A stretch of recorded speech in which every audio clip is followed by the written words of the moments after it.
สูบน้ำเนาะ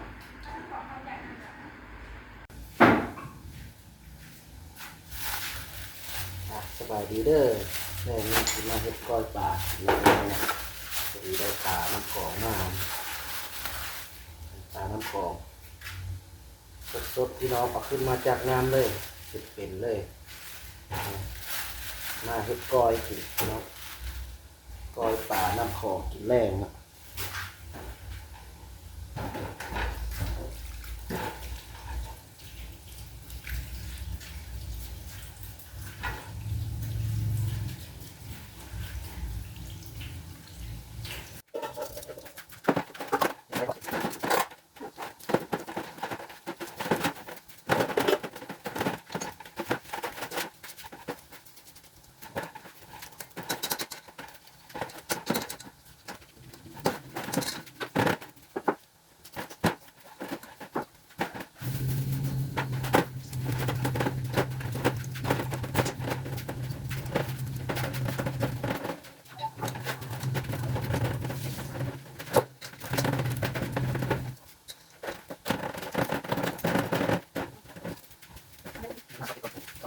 ร้านขายของต่าง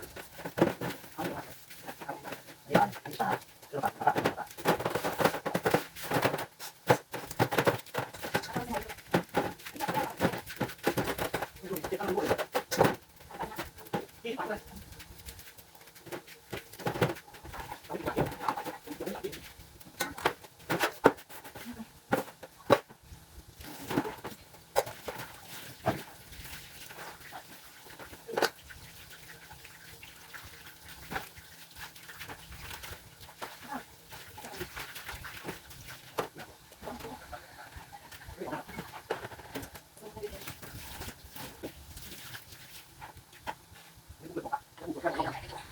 นั่งดูทำมา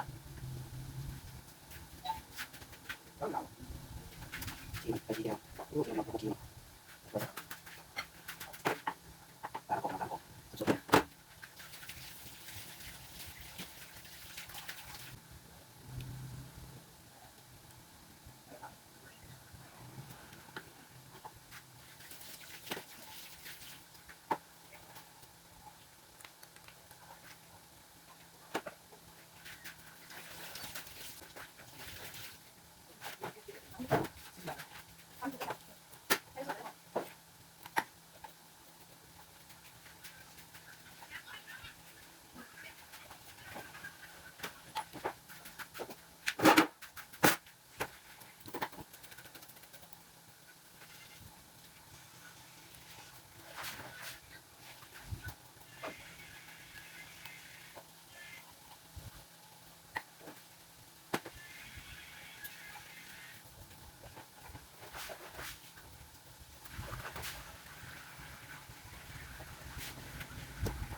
นะครับ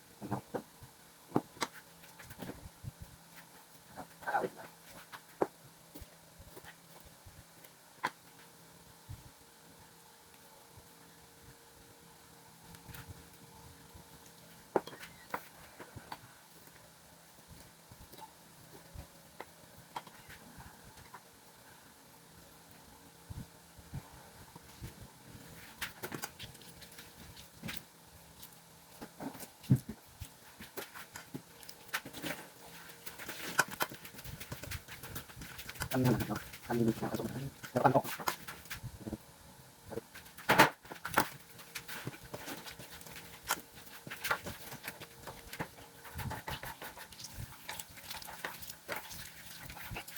เอาหมดเอาหมดเอาหมดเอาหมด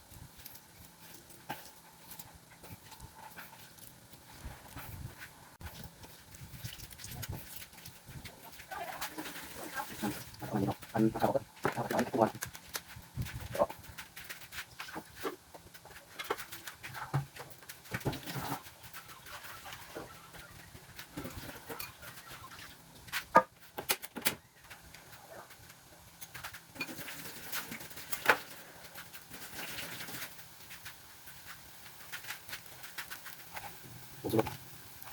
ใส่เสร็จแล้วใส่เสร็จแล้ว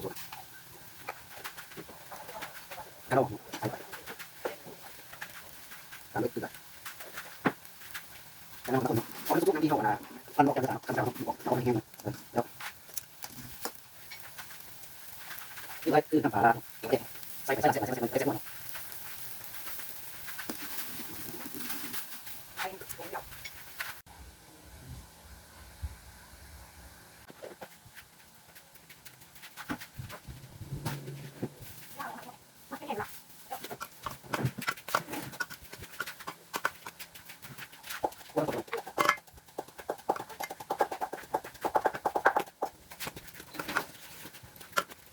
สีน้ำหมดแล้ว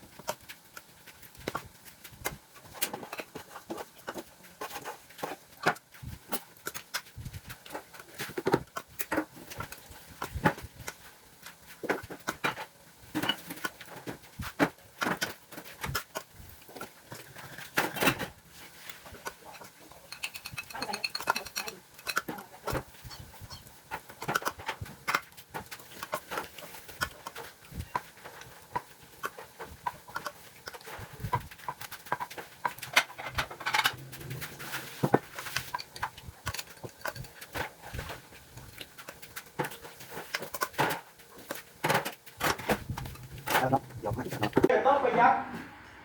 มากินข้าวนะกินข้าวแรกน้ำกันเด้อทุกคนเด้อกินข้าวน้ำกันเนาะมื้อนี้เนาะมื้อนี้ลูกสาวเนาะกินข้าวน้ำพอเนาะเรียกว่าก้อยป่าแซ่บๆพี่น้องมาข้าวแรกน้ำกันอันนี้กะทิป่านะพี่น้องนี่กะแกงป่าต้มป่าเด้อทุกคนเด้อมากินข้าวแรกน้ำกันเด้อทุกคนโอ้ข้าวฮ้อนๆมีผักมีหอมผักกรอบผักกับเนาะเครื่องเคียงเนาะพี่น้องเนาะมาข้าวน้ำกันทุกคนข้าวแรกน้ำกันเด้อโอ้คูมิสหายเนาะได้ป่าน้ำของมากพี่น้องโอ้โอ้ยมาแกงปลาเนาะแกงปลาน้ำเนาะขี้บอกขี้เนาะผมอำลำนะครับ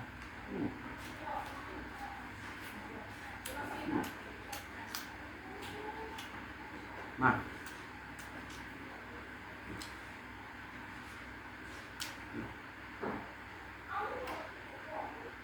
กินเองแซ่บเอง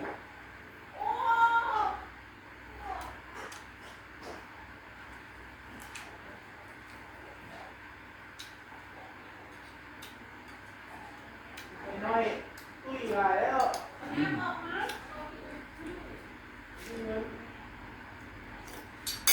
ลูกมันเอามาต้มลูกอันนี้ขี้มันกับโอ้ผมลำพี่น้องเลย